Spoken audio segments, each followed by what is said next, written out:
ஆன்மீக அன்பர்கள் அனைவருக்கும் வணக்கம். நாம் நம்மளுடைய சேனலில் தொடர்ந்து நிறைய சுவாரஸ்யமான ஆன்மீகம் சார்ந்த தகவல்களை தாங்க பார்த்துட்டு வந்துட்டு இருக்கோம்.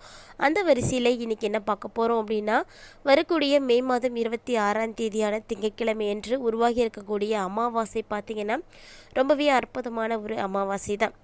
ஏன்னா ஒவ்வொரு மாதத்தில் வரக்கூடிய அமாவாசைக்குமே தனித்துவமான தன்மைகளும் சிறப்புகளும் வந்து இருக்குது.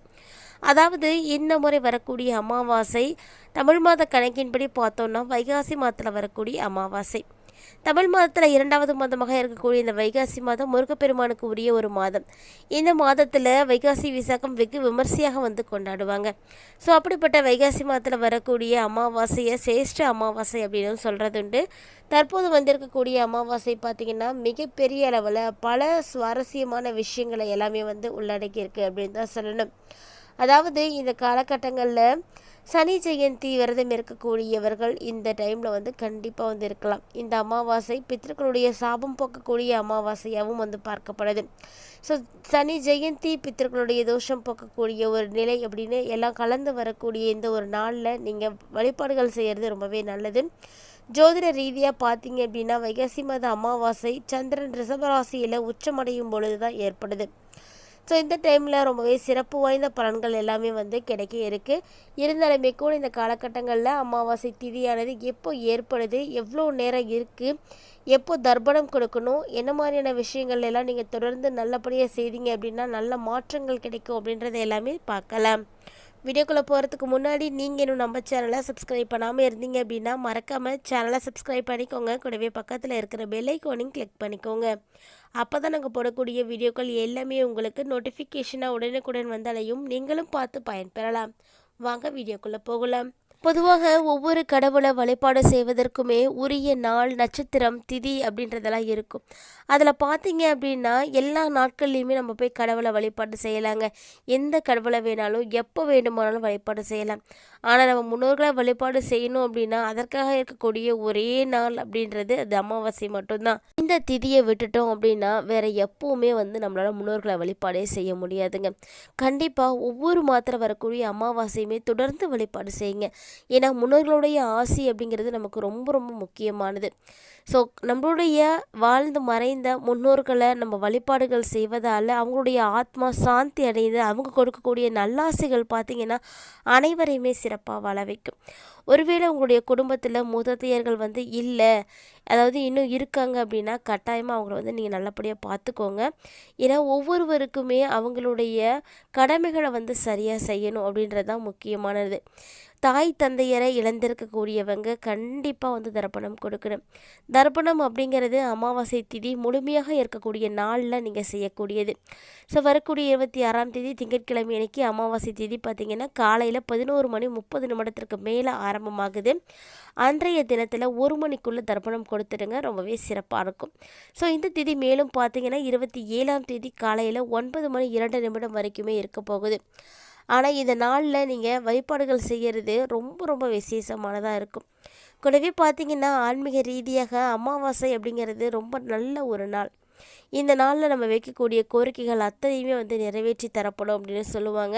ஸோ உங்களுடைய வீட்டில் முன்னோர்கள் வந்து இல்லாமல் இருக்காங்க, யாருக்காக அமாவாசை விரதம் நீங்கள் இருப்பீங்க அப்படின்றதெல்லாம் மறக்காமல் வந்து கமெண்ட் பண்ணுங்கள். உங்களுடைய வீட்டில் உங்களுடைய குல வழக்கப்படி தர்ப்பணம் கொடுக்கறதோ அல்லது படையலிட்டு வழிபாடுகள் செய்யறதோ தான தர்மங்கள் செய்யறதோ எது வேணாலும் செய்துட்டு அன்று மாலை நேரத்தில் சிவன் ஆலயங்களுக்கு போயிட்டு வர்றதும் முருகனுடைய ஆலயங்களுக்கு போயிட்டு வர்றதும் ரொம்பவே சிறப்பு வாய்ந்ததாக இருக்கும். காரணம் பார்த்திங்கன்னா அன்னைக்கு வரக்கூடிய அமாவாசை சோமவார அமாவாசை திங்கட்கிழமை அன்னைக்கு வந்திருக்கு. பொதுவாக திங்கட்கிழமை அப்படிங்கிறது சிவபெருமானுக்கு உரிய நாள். மேலும் அந்த நாளில் வரக்கூடிய அமாவாசை கிருத்திகை நட்சத்திரத்தோடு இணைந்து வந்திருக்கிறதுனால முருகனையும் நம்ம வழிபாடுகள் வந்து செய்யலாம். ஸோ இந்த 2 ஆலயங்களில் எங்கேயாவது ஒரு இடத்துக்கு கண்டிப்பாக வந்து போயிட்டு வாங்க. அப்போ தான் உங்களுடைய பிரார்த்தனைகள் முழுமையடையும். பொதுவாக ஒவ்வொரு நாட்களிலுமே ஏற்படக்கூடிய மாற்றங்களை தாண்டி கிரக மாற்றங்கள் அப்படிங்கிறது இருக்குது. கிரக மாற்றங்கள் மாறும் பொழுது அதனுடைய பலன்களும் கண்டிப்பாக ஒவ்வொரு ராசிக்காரர்களுக்குமே மிகப்பெரிய அளவில் பாதிப்புகளையும் தாக்கங்களையும் நிச்சயமாக வந்து கொடுக்குதுங்க. அந்த வரிசையில் சிம்மம் ராசி நேயர்களுக்கு என்ன மாதிரியான பலன்கள் எல்லாம் இந்த காலகட்டங்களில் கிடைக்க போகுது அப்படின்றத பற்றி தான் நாம் தொடர்ந்து தெரிஞ்சுக்க போகிறோம். சிம்மம் ராசி நேர்களை பொறுத்த வரைக்கும் இந்த காலகட்டங்களில் அதிக அளவு யோக பலன்களை அடையக்கூடிய ராசிகளில் ஒன்றாக நீங்கள் தான் வந்து இருக்கீங்க. ஏன்னா சிம்ம ராசிக்காரர்களுக்கு இந்த காலகட்டங்கள் பார்த்தீங்கன்னா தொழில், உத்தியோகம், வியாபாரம் அப்படின்னு ஒன்றா அடுத்தடுத்து நீங்கள் செய்யக்கூடிய ஒவ்வொரு விஷயங்களுமே ரொம்பவே அனுகூலங்களை தாங்க ஏற்படுத்தி கொடுக்க இருக்குது. மேலும் இந்த நாட்களில் கொஞ்சம் நீங்கள் கவனமாக இருக்க வேண்டிய விஷயம் என்ன அப்படின்னா உங்களுடைய ஆரோக்கியம்தான். ஆரோக்கியம் சம்மந்தப்பட்ட பாதிப்புகளை தான் நீங்கள் அதிக அளவு வந்து பார்ப்பீங்க. மற்றபடி உங்களுக்கு எந்த வகையிலுமே பாதிப்புகள் அப்படின்றது இருக்காது. இந்த டைமில் நரம்பு மயக்கம் சம்மந்தப்பட்ட பிரச்சனைகளில் இருந்து நீங்கள் விலகி இருக்கிறதுக்கு முயற்சி பண்ணுங்கள். அதுவும் 24 வயதை கடந்தவர்களெல்லாம் கண்டிப்பாக உங்களுடைய ஆரோக்கியத்தில் நல்ல அக்கறை எடுத்துக்கோங்க. அதே நேரம் வாகனங்களை இயக்கக்கூடியவர்களாக இருக்கீங்க அப்படின்னா வாகனங்களை இயக்கும் பொழுது மிகுந்த மிகுந்த கவனத்தோடு இருக்கணும். சனி வேறு அஷ்டமத்தில் வந்து அமர்ந்திருக்கிறாரு, கேது வேறு சிம்மத்தில் வந்து அமர்ந்திருக்கிறாரு. ஸோ ராகு கேதுனுடைய பயிற்சியும் சரி சனி பயிற்சியும் சரி சிம்மராசினியர்களுக்கு அவ்வளவு நல்லது கிடையாது. ஸோ இதனால் ஏற்படக்கூடிய பாதிப்புகளை கட்டாயமாக நீங்கள் வந்து சந்தித்து தான் ஆகணும். அதுக்காக நீங்கள் கவனமாக இருக்கிறது ரொம்பவே நல்லது. இந்த காலகட்டங்களில் தொடர்ந்து நீங்கள் பிள்ளையார வழிபாடுகள் செய்துட்டு வாங்க. ரொம்ப ரொம்ப நல்ல பலன்களை வந்து கொடுப்பாரு. அத்தோடு காரிய சித்தி மாலை மந்திரத்தை வந்து ஜபிப்பது உங்களுக்கு இன்னுமே வந்து சிறப்பு வாய்ந்த பலன்களை எல்லாம் பெற்றுக் கொடுக்கும். உத்தியோகத்தில் இருக்கக்கூடியவங்க, வியாபாரத்தில் இருக்கக்கூடியவங்க, படிப்பு ரீதியாக இருக்கக்கூடியவங்க, இப்படி எல்லாருமே நல்ல ஒரு முன்னேற்றத்தை பார்க்கக்கூடிய ஒரு அற்புதமான மாதம் தான். எதிர்பார்த்த நல்ல விஷயங்கள் கூட உங்களுக்கு நடக்குங்க. ஸோ அதெல்லாம் பார்க்குறதுக்கு ரொம்ப சந்தோஷமாக இருக்கும். யோகத்தையும் அனுகூலத்தையும் பெறக்கூடிய இந்த ஒரு நேரத்தில் கட்டாயமாக நீங்களும் வந்து தொடர்ந்து வழிபாடுகள் செய்யுங்க. இழுபறியாக இருக்கக்கூடிய நிலைகள் எல்லாமே கூட இப்போ படிப்படியாக வந்து உங்களுக்கு மாறப்போகுது.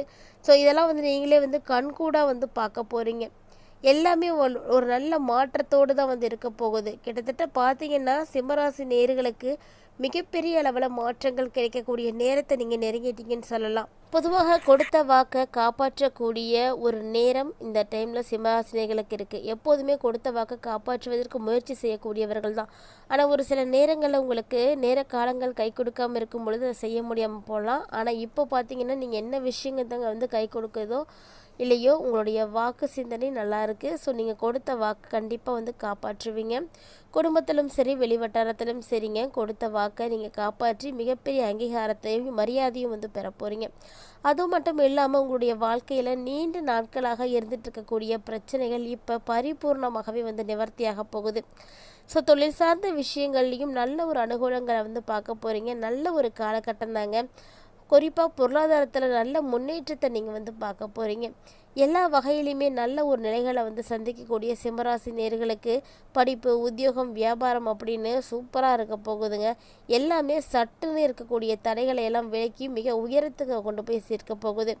முதலாளிகள்கிட்ட அவங்களுக்கு ஏற்ற மாதிரி நீங்கள் மாற்றி நடந்துக்கோங்க. அனுகூலமான அமைப்புகள் எல்லாம் கிடைக்கும்.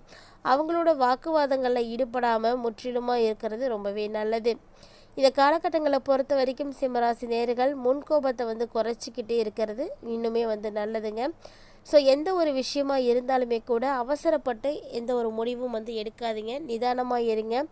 இந்த காலகட்டங்களில் வேலை செய்யக்கூடிய இடத்துல மேலதிகாரிகளுடைய அனுசரணை அப்படின்றது உங்களுக்கு வந்து தேவைப்படுது. ஸோ அவங்கக்கிட்ட பேசும் பொழுது கொஞ்சம் வந்து பொலைட்டாக இருங்க. அது மட்டும் கிடையாதுங்க, வேலை செய்கிறீங்க, வியாபாரம் செய்கிறீங்க அப்படின்னா உங்கள் கூட கூட்டாளிகள் இருக்காங்க, பார்ட்னர்ஷிப்போடு சேர்ந்து தான் நாங்கள் வந்து பிஸ்னஸ் பண்ணிகிட்ருக்கோம் அப்படின்றவங்கெல்லாம் அவங்கக்கிட்ட வந்து சண்டை சச்சரவுகள், கலகலப்புகள் இதெல்லாம் வந்து இல்லாமல் வந்து இருங்க. ஏன்னா நம்மளுடைய வேலை சிறப்பாக நடக்கணும் அப்படின்னா அந்த இடத்துல எந்த விதமான சலசலப்புகளும் மனஸ்தாபங்களும் இருக்கவே கூடாது. அப்போ தான் இணைந்து செய்ய முடியும். ஸோ ஒருவருக்கொருவர் விட்டு கொடுத்து நடந்துக்கோங்க. ஏன்னா ஈற்றம் தரக்கூடிய இந்த ஒரு தருணத்தில் நீங்கள் சண்டை போட்டுட்டுருக்கிறது அவ்வளவு நல்லதாக இருக்காது. ஸோ வாழ்க்கையில் வெற்றிகள் பெறணும், உயர்ந்த நிலைக்கு போகணும் அப்படின்னு நினைக்கக்கூடிய சிம்மராசி நேயர்கள் தொடர்ந்து முயற்சிகளை வந்து செய்யுங்க. இந்த காலகட்டங்கள் உங்களுக்கு கடினமாக இருந்தாலுமே கூட குருவினுடைய அம்சம் சிறப்பாக இருக்கிறதுனால கண்டிப்பாக அவர் உங்களை நல்லபடியாகவே வழிநடத்துவாருங்க. மற்ற கிரகங்களை பற்றியெல்லாம் நீங்கள் கவலைப்படாதீங்க. குரு உங்களுக்கு சிறப்பாக இருக்கிறாரு. குருவினுடைய பார்வை உங்களுக்கு நல்லபடியாக கிடைக்க போகுது. கட்டாயமாக வாழ்க்கையில் நீங்கள் இழந்ததை எல்லாத்தையுமே இப்போ வந்து மீட்டெடுக்க போகிறீங்க. ஸோ பல நாள் கனவு இப்போ பழிக்க போகுது அப்படின்னு சொல்லலாங்க. நீங்கள் என்ன எதிர்பார்க்குறீங்களோ அது நிச்சயமாக வந்து நடக்கும். பயப்படாதீங்க. தொடர்ந்து நீங்கள் முன்னாடி சொன்ன மாதிரியே தான் பிள்ளையார வழிபாடு செய்யுங்க, ரொம்பவே நல்லது நடக்கும். யாருக்கெல்லாம் விநாயகர் பெருமானை பிடிக்குமோ அவங்களாம் வீடியோக்குள்ள இருக்கக்கூடிய கமெண்ட் பாக்ஸில் விநாயகர் பெருமானை போற்றி போற்றி அப்படின்ற மந்திரத்தை தவறாமல் வந்து கமெண்ட் பண்ணுங்கள்.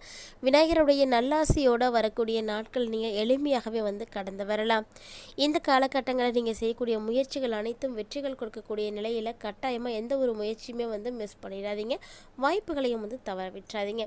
இந்த பதிவில் நிறைய இன்ட்ரெஸ்டிங்காக விஷயங்கள்லாம் பார்த்துருப்பீங்கன்னு நினைக்கிறேன். வீடியோ பிடிச்சிருந்தால் லைக் பண்ணுங்கள், ஷேர் பண்ணுங்கள், மறக்காமல் கமெண்ட் பண்ணுங்கள். மேலும் இது போல் நிறைய இன்ட்ரெஸ்டிங்கான தகவல்களோட மற்றொரு ஆன்மீக தலைப்பில் சந்திக்கலாம்.